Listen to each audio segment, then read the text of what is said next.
Hi everybody, Toby Milroy here again, and welcome back to our Atlas release notes section.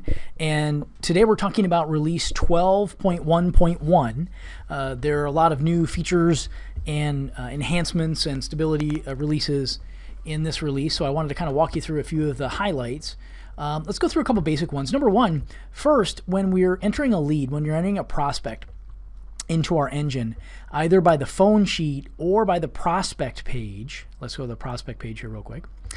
Let's say we go to Group Actions, Create a New Prospect. We're no longer requiring a first and a last name.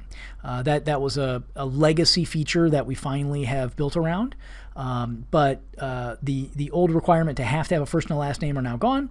Obviously, many new prospects coming into our funnel are going to be perhaps just have an email address or just a phone number or just one or the other, right? So now you can create prospects without that first or last name. You just have to make sure that you're aware of that as you put prospects into the system, that there may be times where you might only have an email address or a phone number, and that's absolutely fine now. Next, if we go to the school setup area, and we look at our class setups. Many of our users use the class area, many do not. But when we set up classes, this is designed to help you if you want to track your students' attendance by class. So, for example, let's say I have a class I have kickboxing and I have traditional martial arts, and in my traditional martial arts class I want to limit the class size to 20 people per class on Tuesday. You can use the classes mechanism to do that, but we've added an enhancement in the class section where now you can set your class times in 5-minute increments. When this feature was originally built, the requirement was to have 15-minute increments, but many schools have classes that maybe start at 2:55 or at 10 minutes past 5 or whatever the case is. So now you can set it in 5-minute increments, and that should cover any permutation of when classes might start and classes might end. Okay, and next, under our marketing automation section, under marketing tools, marketing automation, we have instituted a new set of triggers for your appointments and for your sequences to trigger on basically what we call 0 day. And so, for example, if you're setting up a sequence for your trials, so let's say, for example, for prospects. Let's say that someone sets up an appointment for an intro, and their intro is a week from Thursday.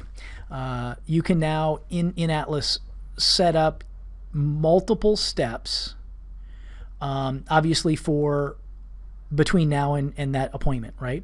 So let me just kind of walk you through it, and you'll kind of see what I'm describing. So, for example, here's my first step in this sequence. This step is actually going to be triggered what we call no delay, okay? So I'm setting up this email to go out immediately when someone is assigned to this campaign. Immediately when somebody sets an appointment, they're going to get a no delay message. That means immediately that message is going to be sent out to that prospect. Then obviously this message is scheduled for a delay, so we select the delay box, and I'm going to be 0 days before my event at 1 o'clock Eastern. So that means it's on the day of the event, right?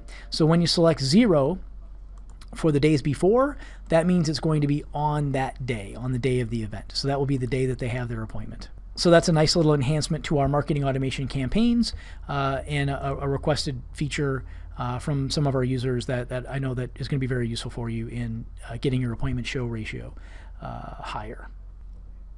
Okay, and then additionally, back on the dashboard, we've added the ability in our text messaging widget for you to see the phone number and contact that that text message responses might be coming in from, so that you can, if you want to reply to that person, it's easy to find that person back in your system and send a text message back out to them. So we've added that enhancement to our text messaging conversation widget, and I know that'll be helpful to help people kind of be on top of those inbound messages that come in through the texting system.